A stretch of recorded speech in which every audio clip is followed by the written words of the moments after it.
I am a huge fan of this backup camera.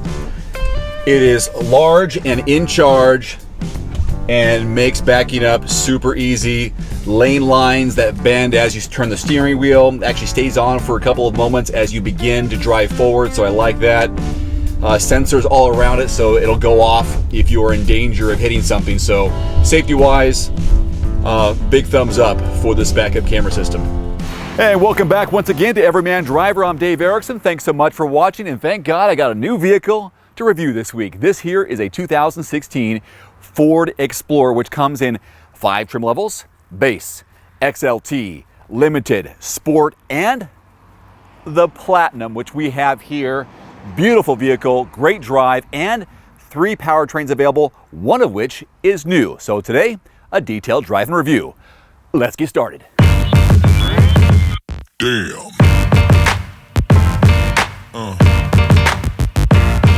Yeah. Yeah. New for 2016 on the Explorer, there's a new hood, headlamps, grille, fenders, and fog lights. On the back, hands-free liftgate, tail lamps, and rear fascia. Also new for 2016, a rear inflatable seatbelt. So about those powertrain options, there are 3 of them, as I mentioned before, one of which is new. Let's go ahead and begin with the 3.5 liter V6. That gets 290 horses, 255 pound-feet of torque. There's a 2.3 liter EcoBoost inline 4. That's the new one. It gets best-in-class fuel economy on the highway of 28 miles per gallon. Not too bad. Then we have this one, is the 3.5 liter EcoBoost V6. Damn! I couldn't have planned that. This gets 365 horses, so yes, powerful, gets up and goes, 350 pound-feet of torque. Fuel economy, 16 city, 22 highway. Let's go inside. I'll show you what I've been getting on my mixed driving this week. I don't think I mentioned it yet. No, I haven't. We're rolling on 20s. Much of this that I'm showing you now, you can see in my Just Arrived video that I did about a week ago. But here's my average miles per gallon, or the average miles per gallon on this vehicle over the last 1,200 miles. So that's a really good indication of what's realistic in terms of averages over highway and city driving. So here it is.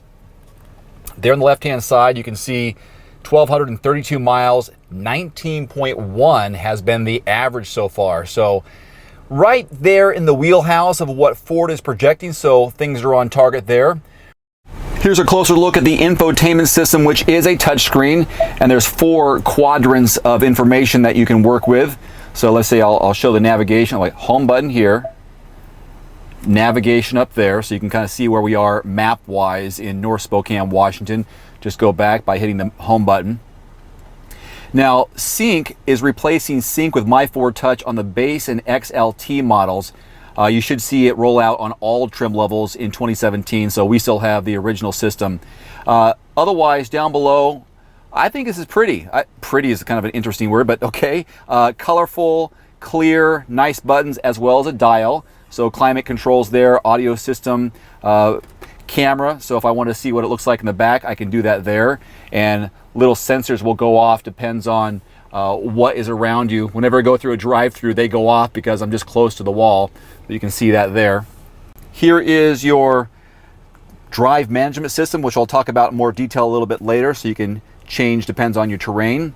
Cup holders, and I have my USB port plugged in so I can charge my smartphone, and also there's the Bluetooth capability as well, so when you do get a phone call, you can just use what's on the steering wheel, drive hands-free, and be safe.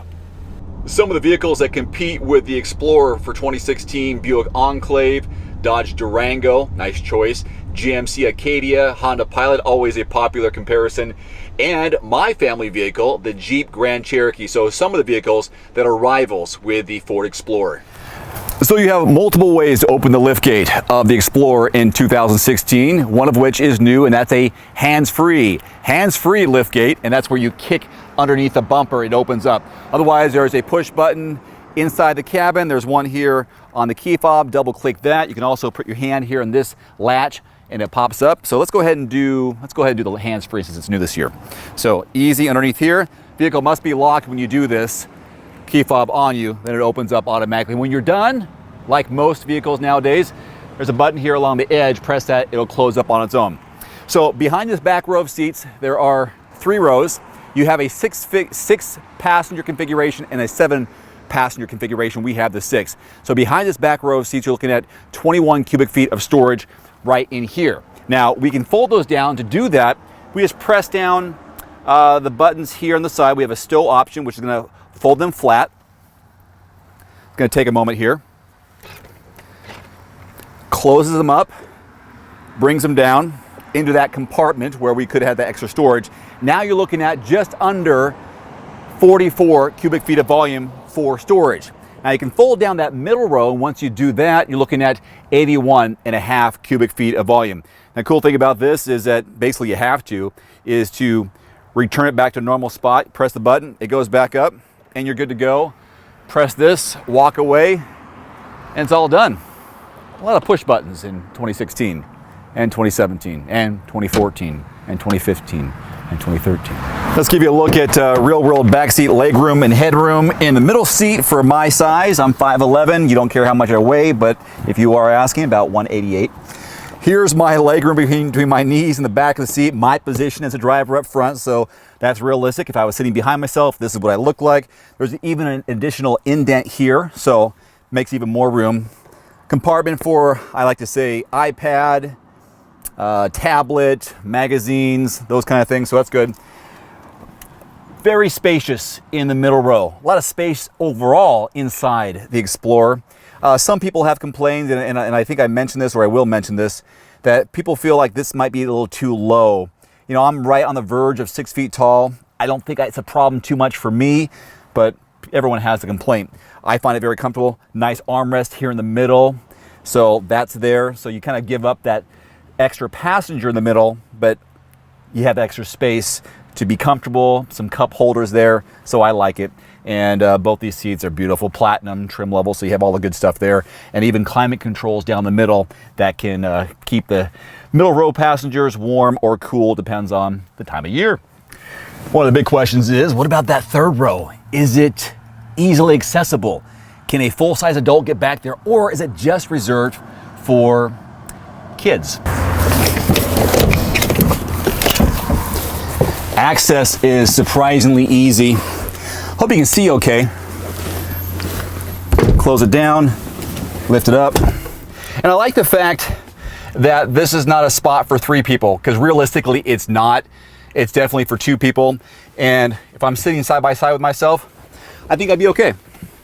This needs to come up a little bit more for me, but side by side in the back row, surprisingly good for a guy who's on the verge of 6 feet. Unfortunately, I'm done growing. Let's talk about some pros and cons behind the wheel, or just some pros and cons overall. Number 1, ride quality. So behind the wheel, having a conversation with Melissa, this car really does fit my style. It drives like a car, even though it's got more size and versatility like an SUV, but easy to steer, responsive, and sporty-like too, with the different drive modes, and more on that a little bit later. Passenger space is fantastic as a pro, big on that. Fuel economy, really good for a 3-row SUV. Maybe not for an SUV, but for a 3-row SUV, fuel economy is decent. And then I think the fourth, I'm going to throw a fourth in here, a fourth pro is this luxury trim level. Holy cow. And that will lead into my number 1 con, is the price point. You know, this premium trim level is pretty spendy, probably $10,000 more than you need to spend. But it sure is fun if you got the money to have all the extra bells and whistles, so there you go. I think number 2, this middle row seat, a little bit low to the ground. I think that might be a complaint to some people. If you're a normal size, regular size adult, your knees might be up a little bit too high. And then if you're much taller, 6 feet and over, it might be an issue. But, I gotta find something, right? And my third, I guess, con is that when you say SUV, I'm afraid people aren't going to be considering the Ford Explorer top of mind. I don't think it's one of those vehicles you want to take off-road. I mean, it's capable of doing that, especially with the different drive modes that you can do that, but you know, I'm not going to take it off-road. I don't want Ford to follow suit with Toyota with press loans with me. I don't think it's worth it, but it is capable of doing that, and I just don't want to take the chances of going off-road and causing any damage in a press vehicle. If it was my vehicle, yeah, I'd go off-road in it.